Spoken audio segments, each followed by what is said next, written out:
Oh, welcome back to Football TV show live where we analyze football as it happening in our fields, as it occurs live. We'll be live streaming football updates, football transfers, football injuries, and so on and so forth. So today I want us to discuss game week 3. So in game week 3, uh, we are having a fixture.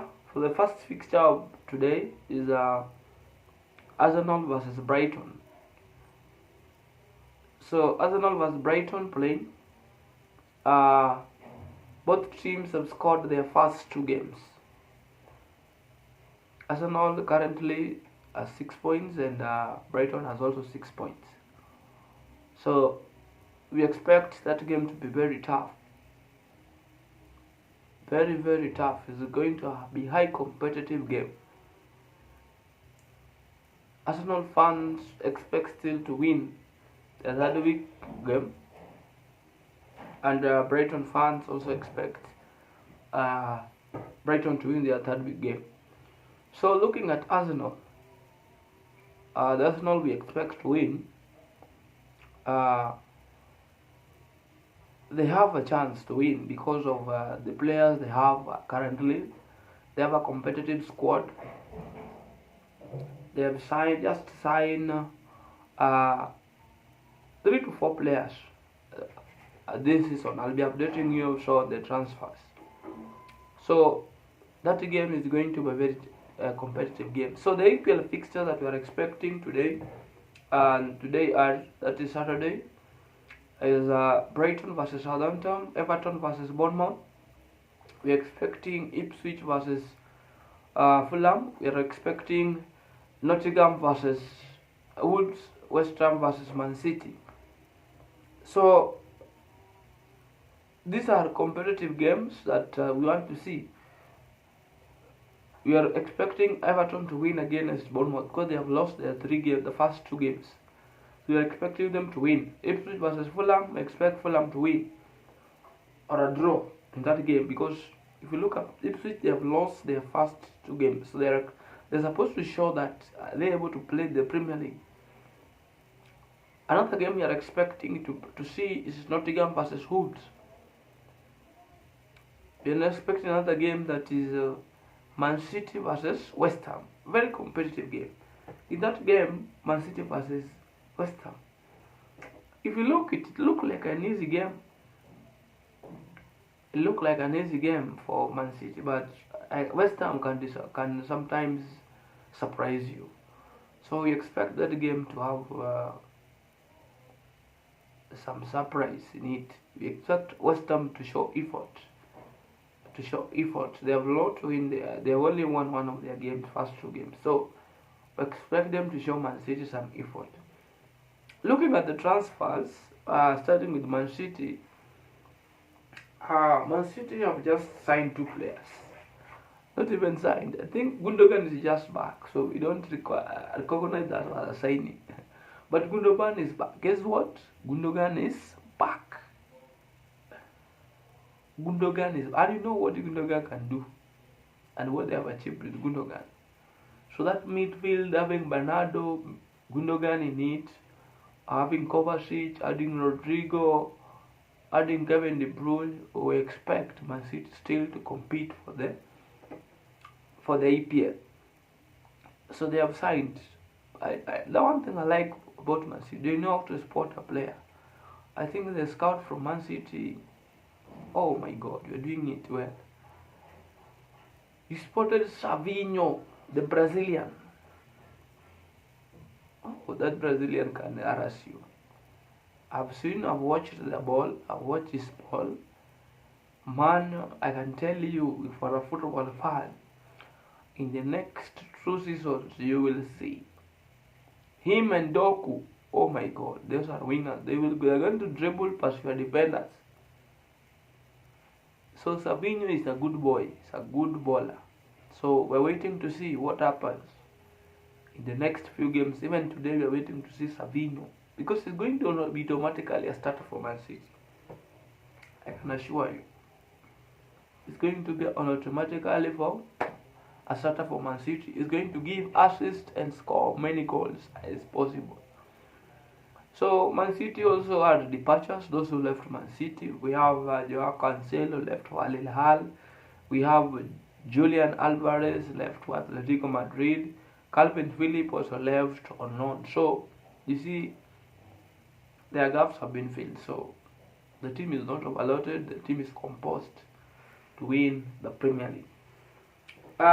Looking at their opponent today, West Ham have also signed, right? They have also signed some players. They have signed Aaron Wan-Bissaka from Manchester United, Sola Carlos from PSG. They have also signed somebody called Kaute Mohamed from Paris. So looking at West Ham, the squad is composed. They can compete for top 8, not badly off, but they have a good squad to go. Considering those that they have retained and those they have brought new, they are able to compete for the league, for the top 6 or top 5, because we know that is their sport for many years. They also have the departures like Agard and Ward-Prowse, the bowler. When you remember, Ward-Prowse is the highest, having the highest number of free kick goals in Premier League. So, but he departed. He went to Nottingham. Nottingham is another team that is building up. Another team that is building up this season. They're going. Look at Nottingham. Sorry. Look at Nottingham. The signings they made. Nottingham Forest. Look at Brighton. They made signings. Look at Fulham. Look at Ipswich. These are teams to watch this season. They will surprise many big teams, I can assure you. They have signed very competitive players that are able to give them results. They are teams to watch. If you have not met them this season, if you are a coach, you have to think twice. They are not the way they were last season. So looking at those 3 teams I've mentioned, Brighton, they have made so many signings and so many sales. Look at Nottingham, another good signings, and also Bournemouth also made another good signing.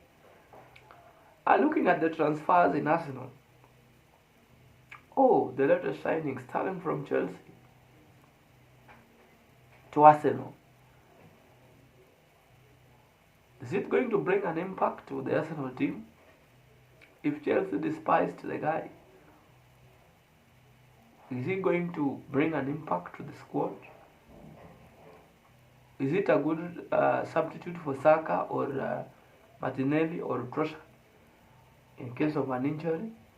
Is he going to be a starter for Arsenal? Comment in the comment section. I would like to see what you think about it as a football fan. About Sterling moving from Chelsea, Chelsea to Arsenal. So I would like to know in the comment section, what do you think about it? They have also signed Neto from Bournemouth, a goalkeeper. Remember they had Ramsdale gone. They had to sign another keeper. They have Mikel from Real Sociedad. Very good midfielder. We're waiting to see how that midfield is going to be composed. We have not seen him playing Premier League, but unlike they signed Rice last season. So we're waiting to see how that midfield, for you to win Premier League, the midfield must be compact. Check teams that have won Premier League and the best midfielders, they were producing the best midfielders in the world at their time of winning.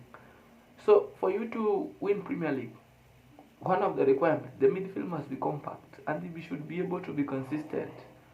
So we're waiting to see if Thomas Partey, Declan Rice, Odegaard, now Mikel Merino. We also now have Jorginho. So we're waiting to see if this Arsenal midfield is able to deliver a Premier League. Remember, the last 2 seasons, Arsenal has been with the pesetters for the Premier League. You're waiting to see if this time are they going to peset for the Premier League, or this time they are going for it. Comment in the comment sections your thought. I would like to get them from you. They also signed Caliafori from Bologna. Caliafori Ricardo from Bologna. So looking at Caliafori, he's not a starter yet because Arsenal still having the best defenders. Caliafori can play the centre backs and also a left back. So their first 11 is still compact. So far, no injury. They played. Looking at last season, they played all the games.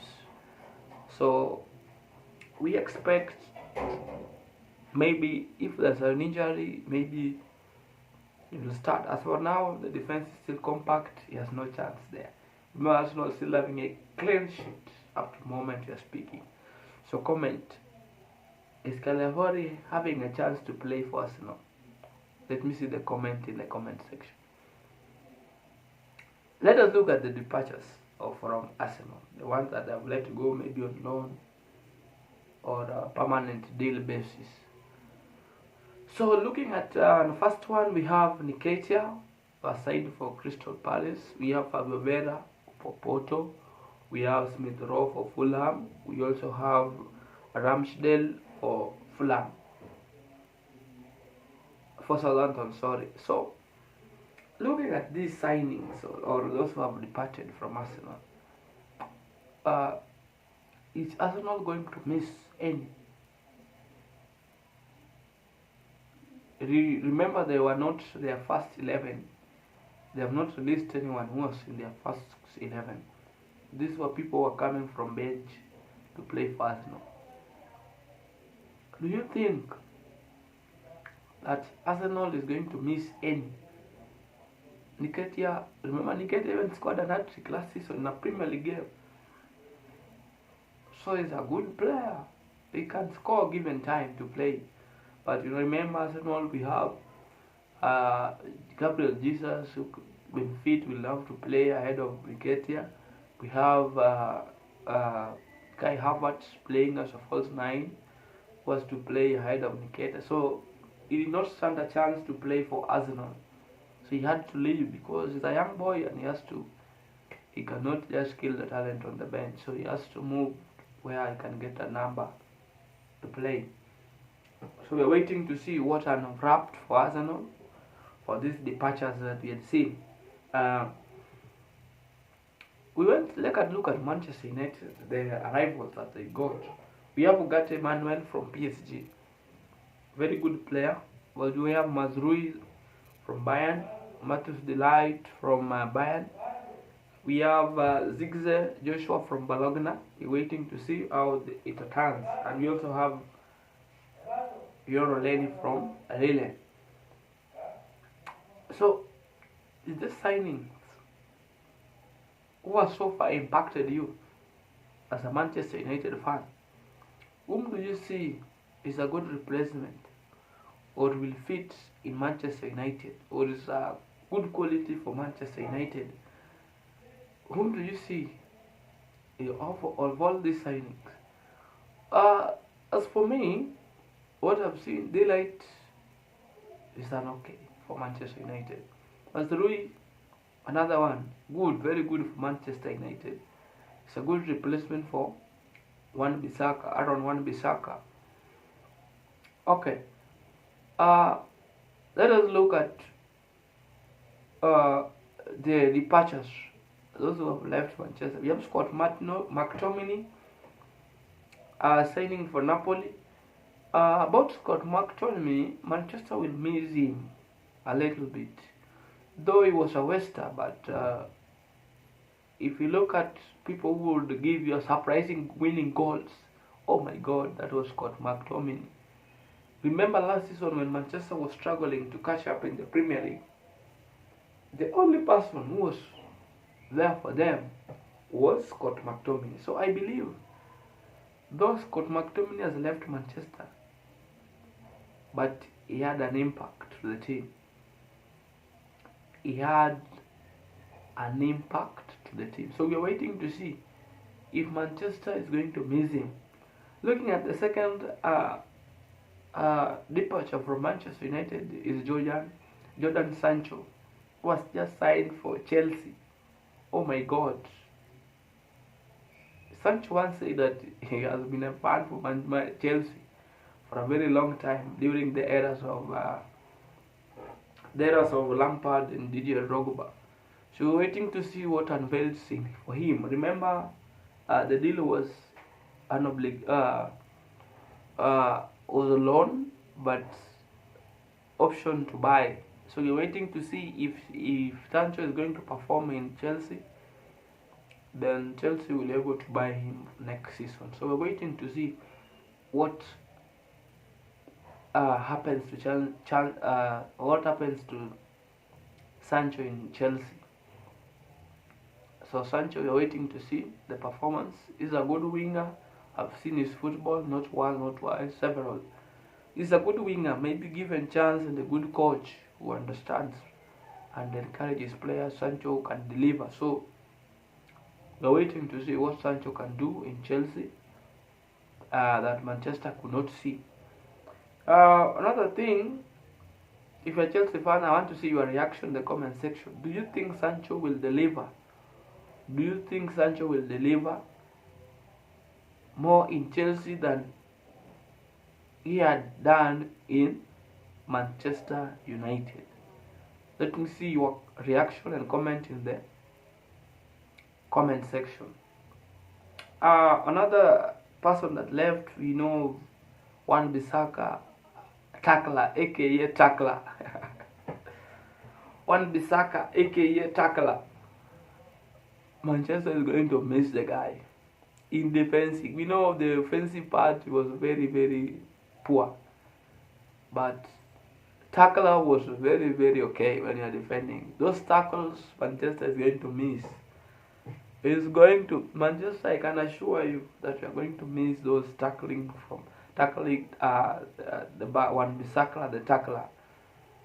We are waiting to see how you feel when the season will be unveiling itself. So we are waiting to see. Do you think you're going to miss those tackles from Wan-Bissaka, Manchester United fans? Let me see in the comment section what you feel about it. We also have Varane leaving Manchester to Como. That was in July. We also have Kambwala leaving to Villarreal. Now, Liverpool, the rival, we only have Federico Chiesa from Juventus coming to Liverpool.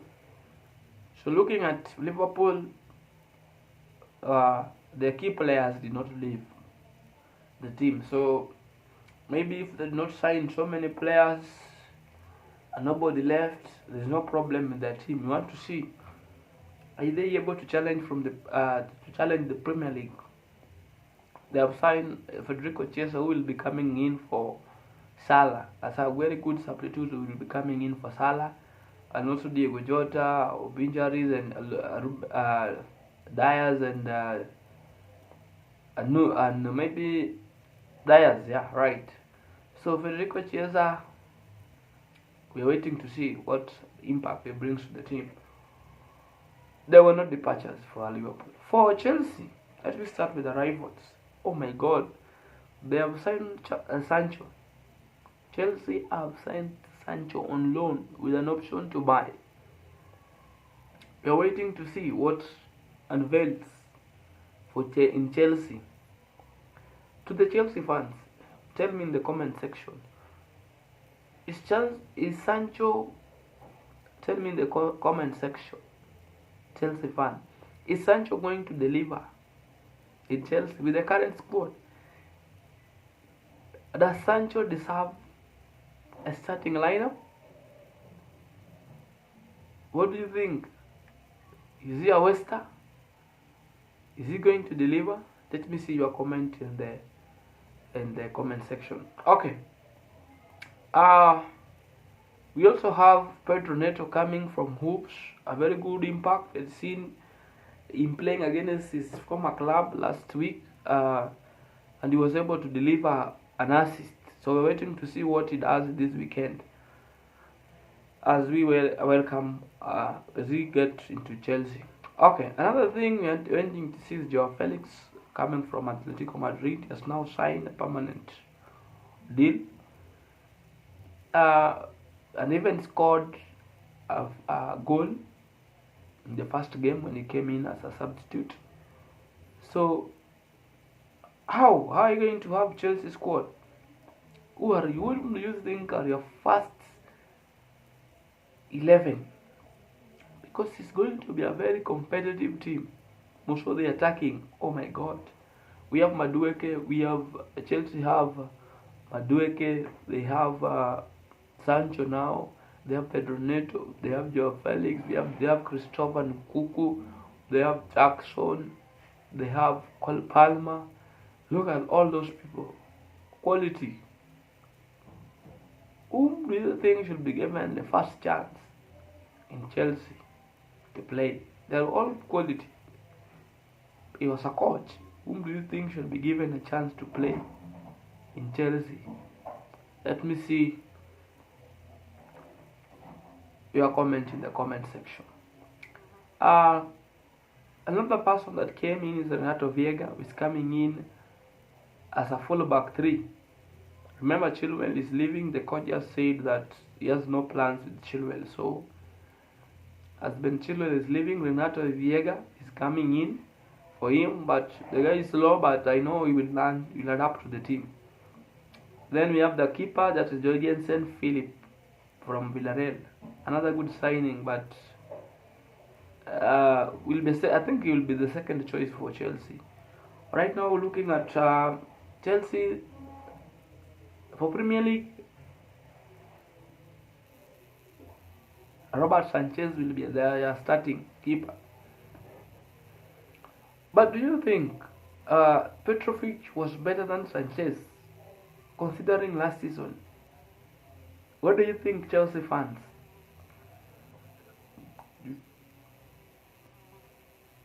Was signing another keeper. Remember, Chelsea have just signed around 2 or 3 goalkeepers, another time. Yet they were still having Kepa Arrizabalaga, who has now moved away to Bournemouth on loan. They were having Robert Sanchez. They were having Petrovic. Now they have signed another keeper. Do you think Petrovic deserved to be in Chelsea, or just to go on? According to me, Petrovic still stand a chance to be in the first 11 of Chelsea team. Let us look at departures, those who have just left Chelsea. Do you think these departures, Chelsea will miss them? Most of those who have signed on loan or permanent deal. Number 1, the latest departure is Sterling. Will you think Chelsea will miss Sterling in their games? Though he's a waster, Sterling is a waster. Now everyone knows that. He's a waster. He wastes chances, very open chances. He wastes 10 chances and score 1. He delays with the ball. Yet people have opened up for passes. So I think those are the things that the coach was able to evaluate, and was not satisfied that Sterling should be in Chelsea, and he had to leave. Another person that left was Armando Broja, striker. He struggled last season to get a chance in Chelsea. Still no chance to be in Chelsea, and now he got a chance in Everton. He went there on loan with an option to buy. We're waiting to see how he performs in Everton. If they perform well, it will be retained there. The rest of the he will sign a permanent deal. So you're waiting to see. We have Romelu Lukaku leaving on a permanent deal from Chelsea. Chelsea have struggled to sell the players. Remember the Saudi Arabia case? He refused, and now we got a chance to move to Napoli. He accepted the offer, and at the end of the day, he left. Remember, the wages were very high for Romelu Lukaku. The coach was not. He was still not in the new coach plans. He was not still in the Chelsea plan to play. So leaving Romelu Lukaku leaving Chelsea, I think Chelsea is relieved from the high wages they used to pay him. What do you think? Is it that Chelsea will one day need it? I think no. Let me know in the comment section what you feel about Lukaku leaving Chelsea on the permanent deal. Has he been a burden to Chelsea? He has played for Chelsea many years, as from starting his career up to today. So let me see that in your comment section how you feel about that. Then we have Conor Gallagher. Oh my God, that was a very big player for Chelsea last season. Remember when Chelsea was struggling? He was one of the fighters, being a captain. He fought for Chelsea last season. Actually, he was the boy that had a dream, not like Mount. Conor Gallagher leaving Chelsea. Chelsea will miss him, I swear. Chelsea will miss him, I swear. That was the boy that who had a dream. Leave alone this Mason Mount. Oh my God. The boy that played for Shat is Conor Gallagher, and very few people. So we're waiting to see his performance in Atletico Madrid. He signed for Atletico Madrid. Remember, he had just to go because Chelsea had to balance their books. So he had just to go. So we can't blame him. According to me, what I really know that in his heart, he really wanted to stay, but he had just to go so that Chelsea has to balance the book to avoid a financial fair play ban. Then we have Ogochukwu Leslie leaving to Ipswich. Another move that Chelsea made. I think the guy still does not still fit Chelsea, and so we have so many Chelsea have so many midfielders. Chelsea is having Moses Caicedo. They have Lavia. They have Enzo Fernandez. They have KDH, that is Dibsry Hall, that just signed for Chelsea. They have Cole Palmer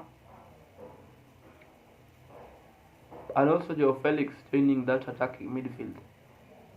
So you see that Chelsea is just having so many numbers in the midfield. So the guy does not have a chance. Maybe next season for him to play for Chelsea. So let me see your reaction about this review in the comment section. There's more coming about football all worldwide. What I need you to do is just to comment, subscribe, and share. A lot is coming. I swear, after the international break, I am going to have football fans on this bench. It is coming. Trust the process. Comment, share, and subscribe. Thank you.